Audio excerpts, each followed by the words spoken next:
yang dapat memberhentikan masalah dalam dunia itu hanya mati. Orang mati itu udah nggak punya masalah. Mau nggak? Jadi orang hidup itu pasti bermasalah. Bagaimana tidak coba? Bangun tidur, kita dikasih masalah dengan cara melihat. Kita berusaha untuk mengangkat mata. Masalah itu, walaupun sepele. Lihat, yang kita lihat apa? Pertama yang dilihat manusia itu adalah jam berapa ini. Dia cari jam. Kemudian selanjutnya adalah kepentingan dirinya. Dia cari handphone. Handphonenya dia lihat.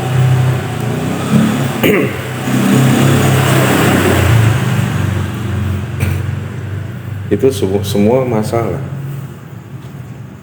Jadi di dalam masalah itu ada unsur untuk apa? Untuk membangkitkan kedewasaan diri, untuk menjadi apa? Manusia yang ihsan. Sampai ihsan kamil belum, ihsan aja.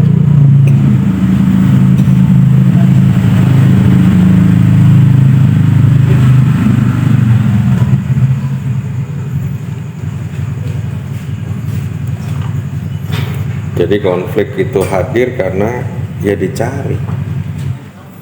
Terus sudah ketemu konflik itu harusnya diselesaikan malah diperbesar. Ini kira-kira berat apa enggak? Ringan kan? Kalau saya giniin terus, kira-kira sejam saya kuat nggak? Kuat. 2 hari nggak kuat kan? 5 hari nggak kuat. Makanya setiap sesuatu ini contoh masalah kecil. Ini ringan loh masalah ini. Cuman disuruh bawa. Terus kalau disimpan terus masalahnya, kamu pegangin terus, disimpan terus tuh masalahnya di hatimu. Hatimu lelah, capek, lama-lama sakit dia hatinya. Kalau hatinya sakit lama-lama kronis dan akhirnya hatinya apa? Mati. Itu bahayanya. Sekecil apapun masalah itu harus diselesaikan. Caranya dengan keterbukaan, keikhlasan, dan legowo pikiran. Mengalah itu bukan berarti kalah. Mengalah itu ke Allah. Mengallah itu artinya. Jadi menuju kepada Allah. Di jalan yang suluknya, di jalan yang diridhoi Allah.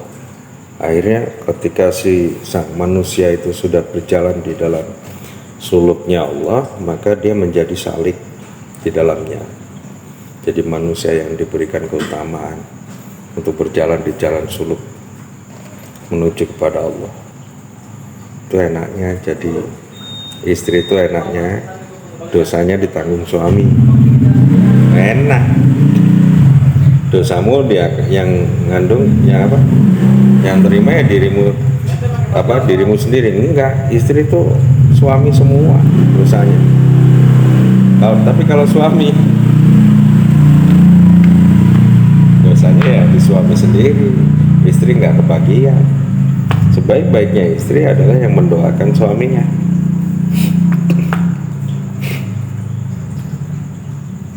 Mendoakan suaminya. Terus suaminya berusaha, istrinya doa. Kan gitu. Iyyaka na'budu wa iyyaka nasta'in. Sembahlah Allah, baru mohon pertolongan. Kalau dalam makhluk itu ya suaminya berusaha, istrinya mendoakan. Ya di rumah enak-enakan aja dia, istri itu enak-enakan di rumah, enak-enakan berduaan sama Allah kan. Kita kerja kita ya semua memang buat Allah, tapi di balik itu kan ada harapan. Nih harapan itu jangan sebagai apa, menggantungkan diri oleh harapan, nggak boleh. Di Hikam juga disebutkan di bait 1 sama 2 itu, kita itu nggak boleh bersandar kepada amal ibadah, tapi bersandarnya hanya kepada Allah. Tuh jadi patokan. Kalau kita kerja bukan untuk cari uang, kerjaanmu apa? Mengantarkan kiriman kepada yang dimaksud. Artinya kalau zaman dulu artinya nabi, pembawa berita, kurir. Jadi yang mengantarkan amanah. Oh, saya mau bantu ini karena mereka butuh ini, kan amanah itu. Jadi amanah itu saya bilang tolong kasih ke A ya, melalui kamu yang ngasih. Tapi kalau nggak disampaikan, kamunya apa? Napik gitu. Ketika suami mencari nafkah, diberikanlah seluruhnya kepada istri. Ada yang bilang tuh ustazah siapa itu dikasih semua, dikasih sebagian saja ke istri, sisanya buat sang suami, gitu kan?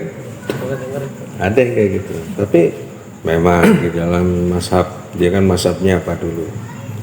Dia mengikuti mazhab siapa? Ada yang diberikan seluruhnya kepada sang istri, ada yang diberikan setengah bahkan sepertiganya. Ada yang ngasih setengah, ada yang ngasih sepertiga, ada yang seperlunya. Kamu mau pilih yang mana? Jika kau percaya dengan istrimu, maka berikanlah seluruhnya nafkah itu, uang gajian itu kepada istrinya. Silakan istrinya mengatur keuangan. Diajarin lagi cara mengatur keuangan. Gimana caranya? Nah, itu harus diketahui juga. Gimana nih ngatur uang nih? Tetapi ketika sang suami butuh uang, maka dikasih tahu, Mas uangnya tinggal sekian, untuk apa? Kasih tahu. Kira ya udah aku ambil segini aja untuk beli bensin. Gitu. Ini yang ini buat jaga-jaga Mas, nanti kalau takut apa ada apa-apa. Oh, enak lah pokoknya gitu.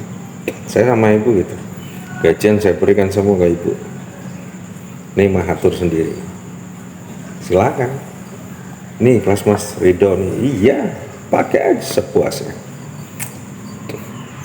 Dan kamu harus tahu itu hasil jeripayah, keringat, tetes tenaga, sakit hati, cercaan, cacian orang kepadaku, yang kau nikmati itu semua.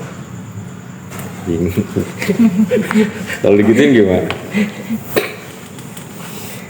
Akhirnya dia akan menghormati segala usaha suami. Akhirnya disimpanlah 30%, ya kan, 10% dipotong dulu 2,5%, berikanlah kepada yang berhak. Kasih, sucikan dulu harta nafkah itu, walaupun cuma dikit ya nggak apa-apalah, diterima. Dikit banyak itu sama aja, mau orang kaya orang miskin itu sama aja. Misalnya gajinya 5 juta, kebutuhannya hanya seperti itu. Ini gajinya 50 juta, gajinya sama, gajinya beda, tapi kebutuhan dia lebih besar dan akhirnya habisnya pun sama. Buktinya apa? Tiap bulan gajian, itu bukti bahwa uangnya sama habisnya. Apa yang membedakan orang itu? Yang membedakan itu hanya fasilitasnya saja. Sedangkan fasilitas yang mulia Allah sudah kasih. Motor bikinan orang, mobil bikinan orang, bikinan Allah ini kaki. Kalau orang sering naik motor terus kakinya nggak digunain, males situ aja naik motor, ya, kakinya nggak diguna-gunain, males, akhirnya diambil kakinya sama Allah mau. Nah, artinya kita mensyukuri apapun bentuk itu. Itulah saling keterbukaan itu antara suami sama istri. Hati-hati, iblis tuh ganggunya. Orang mau nikah tuh ya dari kanan kiri depan belakang. Dengarkanlah saja. Itu sebenarnya ujian untuk mereka semua. Kita ini sebagai alat saja. Kalau nangis ya nangis saja. Ya Allah, tega amat sih, aku kan mau jalanin sunnah kekasihmu, masa aku sampai diginiin. Itu aja. Setiap penderitaan itu ada buah yang akan diterimanya.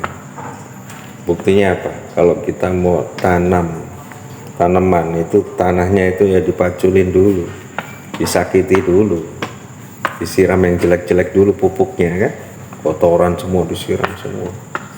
Ya gitu kalau mau nanam tumbuhan, dipaculin tanahnya, dikasih pupuk. Dikasih pupuk itu yang menyakitkan kan? Dari kotoran-kotoran hewan itu semuanya gitu. Pohon nikah tuh ya kayak gitu, mau nancepin sunnah, tanahnya diinjek-injek dulu, dihina-hina dulu. Akhirnya terbayang kan siapa yang ngomong.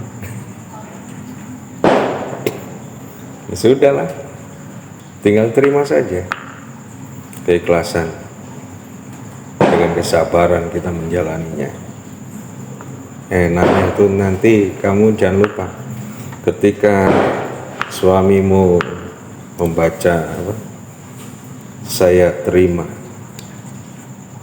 nikah dan kawinnya, itu nggak boleh terputus ya, napasnya 1 kali napas.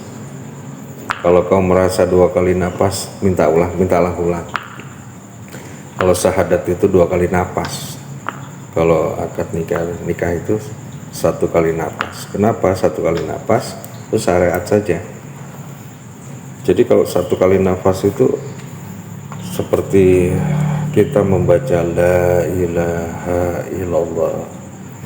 Itu bacanya, kalau baca itu sama seperti orang yang pergi haji. Tapi kalau sudah akad nikah, sekali napas itu pintu siksa laki-laki terbuka lebar. Ketika siksa laki-laki terbuka lebar, disitulah istrinya berdoa. Jadi ketika kamu mengucap saya terima nikah dan kawinnya bla bla bla, akhirnya sering mengucap ya Allah, aku sudah gimana lagi, jadikanlah apa gitu. Kan doanya jadikanlah seperti Nabi Adam dan Siti Hawa gitu ya. Jadikanlah seperti Nabi Yusuf dan istrinya Zuleha. Ya, doa yang baik-baik. Ada enaknya, ada enggaknya nikah itu. Enaknya ya sebagai suami itu mendapatkan kasih sayang lebih dari yang dicintainya. Enggak enaknya itu, kok ini biayai hidup orang lain, gua kerja buat dia, emang dia siapa? Darah daging juga bukan, kok biayai ini? Akhirnya timbullah rasa ketidakikhlasan. Akhirnya apa yang terjadi? Mikail nggak mau deket tuh yang kayak gitu. Ketika kau sesarakan istrimu, jangan harap mendapatkan pintu rahmat dari Allah berupa kerizkiannya. Coba aja kalau nggak percaya, sia-siakan istrimu sekali aja, sekali aja. Kan tadi ibu bilang sakit hati saya mau nangis, itu udah pukulan luar biasa. Ketika istrinya sakit, sesungguhnya dirinya sendiri sedang sakit. Istri itu bagian dari dirinya, bagian dari suaminya. Istri itu, ketika kau ibu bilang apa tadi, jangan KDRT, memang nggak boleh. Masa siang dipukulin, malam ditidurin, apa nggak malu gitu? Itu ucapannya Rasul kan, nggak boleh gitu. Jadi istri itu bagian dari diri kita, yang katanya tulang rusuk, bagian yang terdalam. Tulang rusuknya ada 4 tuh, Sri, yang apa? ruasnya. Ruas pertama yang namanya istri mau masuk ke dalam diri kan, sakit nggak sih? Siapa yang ngerasain sakit? Yang ditusuk, yang paling sakit hati adalah suaminya. Tanya aja nggak percaya. Kan rusuknya mau masuk tuh, sakit itu di dalam sini. Tapi bukan raga yang sakit, tapi latifatul akfa di sini, yaitu kolbunya. Tapi setelah menyatu kepada suaminya, itu kenikmatan yang luar biasa. Pokoknya enak. Nanti kalau punya rumah, usahakan jangan menghadap ke utara. Menghadap utara maksudnya. Usahakan untuk jangan menghadap ke utara. Kita ini hidup di Pulau Jawa. Saya Subahir mengajarkan itu kan seperti itu. Usahakan untuk tidak menghadap ke utara. Boleh menghadap ke selatan, lebih ke timur, lebih ke barat, boleh. Kalau kau sanggup menghadap ke sana ya silakan aja ke utara. Selain keborosan dalam uang, kemudian sulit cari pekerjaan, sulit cari duit, dapat duit susah, ketika dapat duit keluarnya cepat. Itu baru urusan kesejahteraan. Kesehatannya jika kau mampu menjaga kesehatan, banyak mudorotnya. Tapi kalau mampu nggak apa-apa.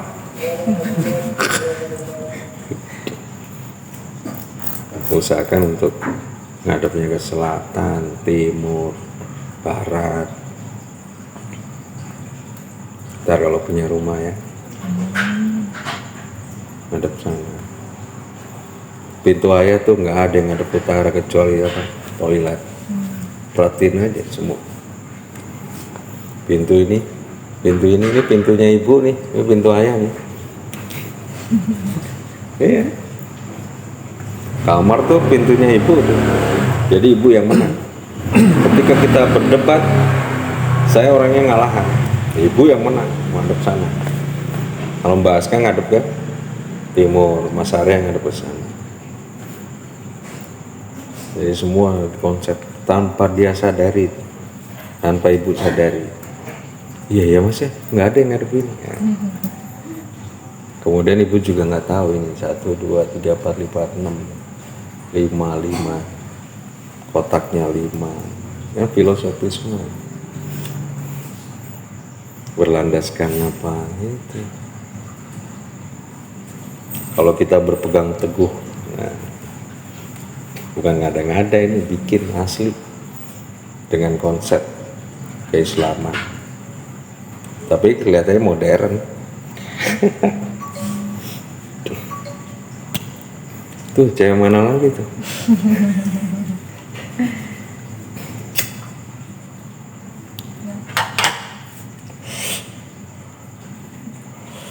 Capek yang dengerin.